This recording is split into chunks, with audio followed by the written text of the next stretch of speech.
안녕하십니까 믿음의 형제자매 여러분. 저는 오늘 이 시간에 두 증인의 자격이라고 하는 제목으로 여러분께 말씀을 드리겠습니다. 이 두 증인에 대한 말씀은 스가랴서 4장과 계시록 11장에서 확인할 수가 있습니다.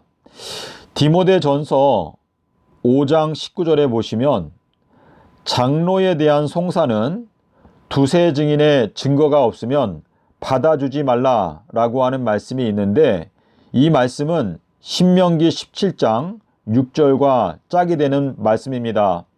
하나님께서 율법을 주실 때에 어떤 사람이 심각한 범죄를 저질렀을 때 그 범죄를 목격한 사람이 최소한 2명 또는 3명이 있을 때에 그 사람을 데려다가 사형에 처할 수 있다라고 하는 말씀을 하시는 것인데, 이 장로에 대한 송사는 두세 증인의 증거가 없으면 받지 말라, 이 말씀은 이 마지막 시대에 엘리야의 증거와 두 선지자의 증거, 이 두세 사람이 증거하는 진리의 말씀을 통해서 장로들을 멸하시겠다, 교단의 지도자들을 멸하시겠다라고 하는 하나님의 계획이 들어 있습니다.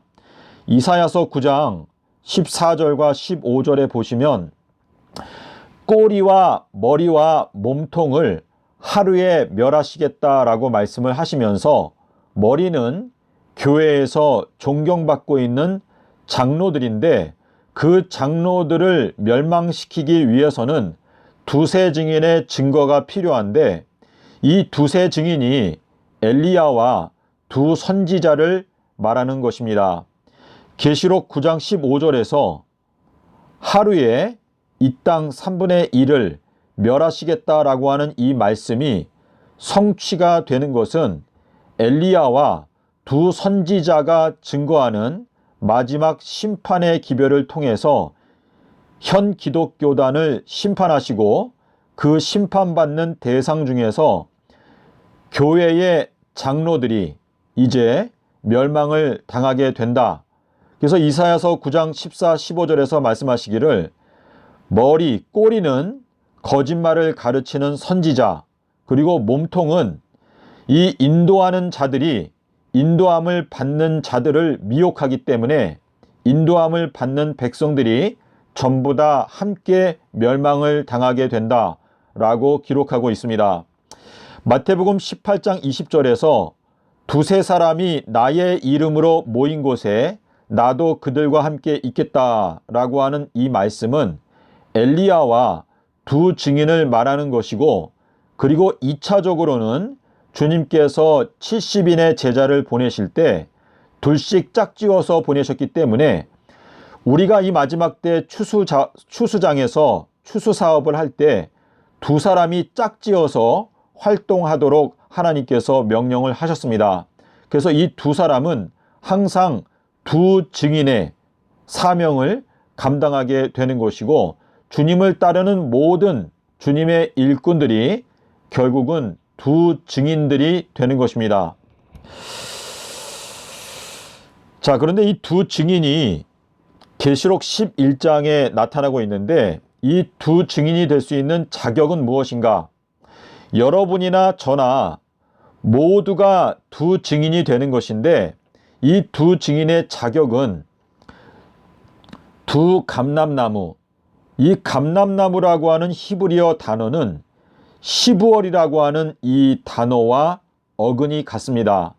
자, 이 시부월이라고 하는 것은 아담과 하와가 범죄했던 창세, 이 창세의 비밀인데, 마태복음 13장 35절에서 창세로부터 감추어져 있었던 비밀들을 알려줄 것이다 라고 하는 말씀과 계시록 13장 8절에서 창세로부터 죽임을 당하여 오신 어린 양인데, 이 창세의 비밀, 아담과 하와가 범죄했던 그 날짜가 12월 10일이라고 하는 그 비밀을 깨닫게 되는 자들은 결국은 그 사람들이 12월을 깨달은 자들이기 때문에 두 감람나무, 이 시부는 영어로 하게 되면 찌부인데요. 이 찌부라고 하는 이 히브리어는 감람나무라고 하는 그 단어와 어근이 같은데, 이것은 아담과 하와가 범죄했던 그 날짜와 그 달에 대해서 깨달은 자들이 바로 두 증인이 되는 것이다 라고 하는 뜻인데, 창세기 8장 11절에 보면 노아가 일주일이 지난 다음에 비둘기를 내놓았을 때 비둘기가 감람나무 잎을 물고 왔다라고 하는 것은, 이 감람나무 잎은 시부월의 비밀, 아담과 하와가 범죄했던 기원전 4001년 시부월, 이 시부월 10일 날 범죄했다라고 하는 이 비밀을 깨닫게 되는 그 역사가 이루어지는 사람들 중에서 두 증인이 선택을 받는다라고 하는 뜻인데요. 계시록 11장 4절에 가면 두 등경이라고 소개하고 있습니다. 자, 등불은 요한복음 5장 35절에서 침례 요한 또는 엘리야의 기별이 등불이다 라고 말씀을 하시고 있는데, 계시록 11장 4절에서는 두 등경이다 라고 두 선지자를 소개하고 있습니다. 자, 그러므로 이 등불을 켜서 등경 위에 둔다라고 하는 말씀을 통해서 이 두 감람나무는 등불 기별이 무엇인지 깨닫는 자들을 말하는 것인데, 마태복음 10장 41절에 있는 말씀을 보시게 되면 선지자의 이름으로 영접하게 되는 사람은 그 사람 역시 선지자의 상을 받는다 라고 하는 말씀이 있습니다. 이 말씀은 이 마지막 때에 하나님께서 등불 엘리야를 보내시는데, 그 엘리야를 알아보고 그 엘리야를 선지자로 영접하는 자들이 결국은 두 선지자, 두 등경의 역할을 하는 것인데, 그들이 두 선지자의 직분을 받게 된다라고 하는 의미가 되겠습니다.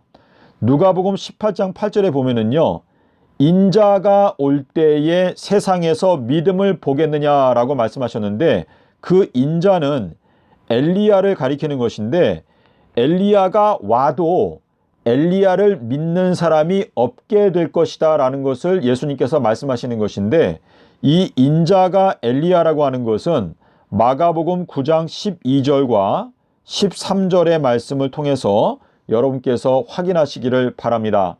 자, 그리고 스가랴서 4장에 가면 기름 발리운 자 두 사람이다 라고 말하고 있는데, 이 기름이라고 하는 히브리어 단어는 창세기 43장 16절에 가면 정오라고 말하고 있습니다. 정오. 자, 이 정오는 낮 12시를 말하는 것인데, 이 낮 12시에 예수님께서 사마리아 여인을 만나셨는데, 이 정오에는 태양이 올라가서 남쪽에 위치하게 됩니다. 남쪽. 그래서 이 남쪽이 가운데를 의미하는데, 헬라어를 통해서 저희가 확인할 수가 있는데요.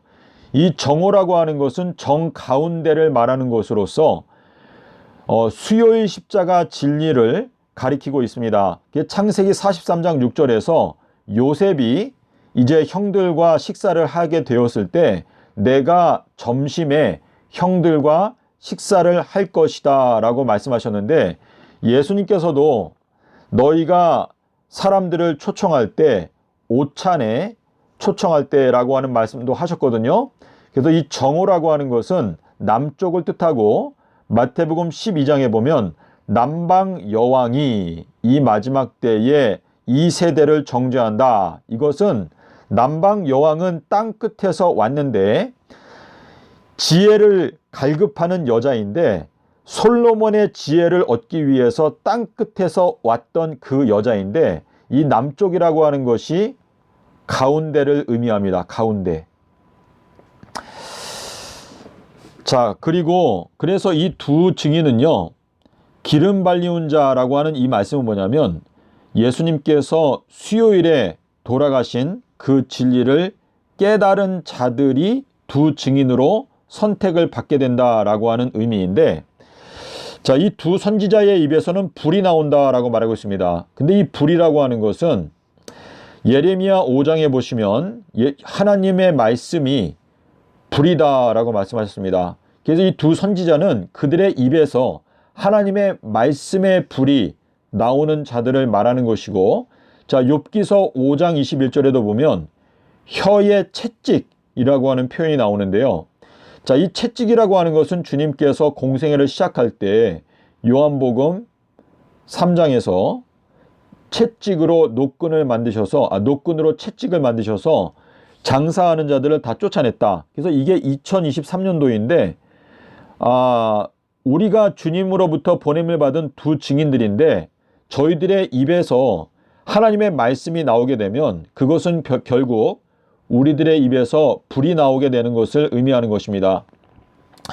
자, 그리고 비가 오지 못하게 한다라고 하는 이것은 신명기 11장 16절의 말씀과 그리고 시편 82편 6절에 있는 말씀을 함께 보셔야 하는데, 우리 인간들은 전부 다 신들이고 하나님은 유일하신 하나님, 이 참된 하나님이십니다. 그래서 우리가 신들을 섬기지 말라라고 하는 것은 인간들의 말을 하나님의 말씀보다 높은 곳에 두지 말라라고 하는 뜻인데, 요한일서 5장 9절에 가면 하나님의 증거 그리고 사람의 증거가 나오는데, 하나님의 증거는 사람의 증거보다도 더 크다라고 하는 말씀을 저희가 확인할 수가 있습니다.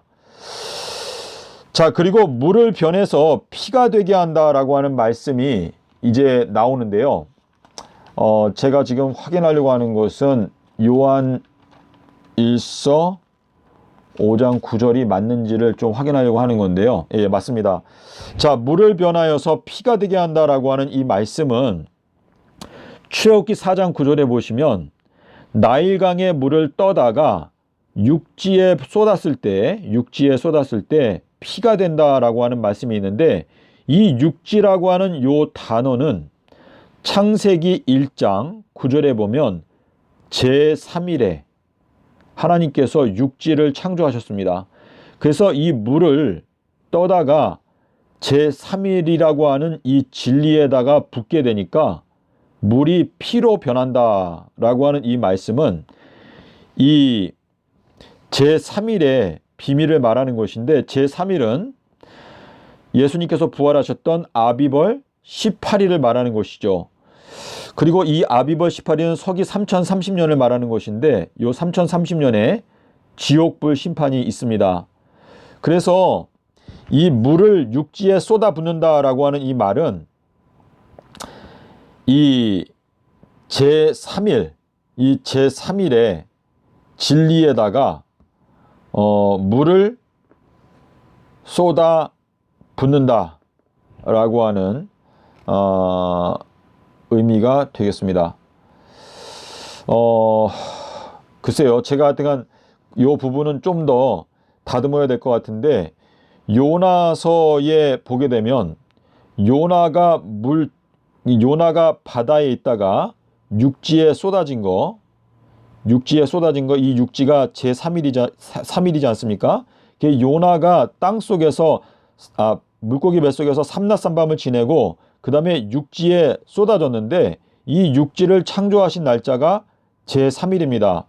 그렇기 때문에 예수님께서 땅속에서 삼낮삼밤을 지내시고 육지로 올라오신 것도 역시 제3일인데, 요 제3일이 바로 아비벌 18일을 가리킵니다.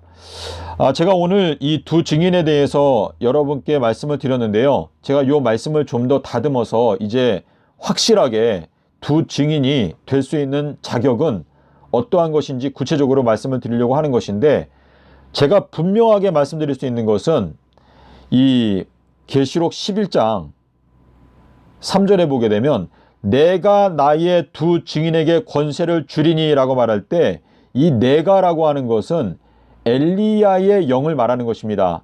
왜냐하면 계시록 10장에 하늘에서 천사가 펴놓인 책을 갖고 내려오는데, 힘센 천사가 내려온다, 그 머리에 무지개가 있다라고 하는 그 말은 그 하늘에서 내려오는 그 천사가 엘리야의 영을 말하는 것이기 때문입니다. 그래서 이 두 증인은 엘리야를 알아보고 엘리야로부터 등불 기별을 배우게 되는 사람들이 두 증인이 되는 것인데, 엘리야의 메시지의 가장 핵심은 요한복음 1장 23절에서 주의 길을 곧게 하라라고 하는 그 말씀 속에 들어 있습니다. 자, 그러므로 여러분께서 이 두 증인의 사명을 감당하고자 하는 뜨거운 열망이 있다면 엘리야를 찾고 엘리야로부터 진리의 말씀 등불 기별을 배워서 두 증인으로서 사명을 감당하기 위해 노력하시기를 바랍니다. 이 과부 엘리야가 두 증인을 하나님께 봉헌드리게 되는 때는 2024년도가 될 것입니다. 부디 여러분께서 마가복음 12장 42절의 말씀과 누가복음 21장 1절의 말씀을 확인하시므로 2024년도의 그 약속을 분명하게 이해하고, 지금부터 운동장에서 다름질하는 자들이 다 달아날지라도 오직 상 얻는 자는 하나뿐인 것을 너희가 알지 못하느냐. 너희들도 얻도록 이와 같이 다름질하라 라고 말씀을 하셨습니다. 감사합니다.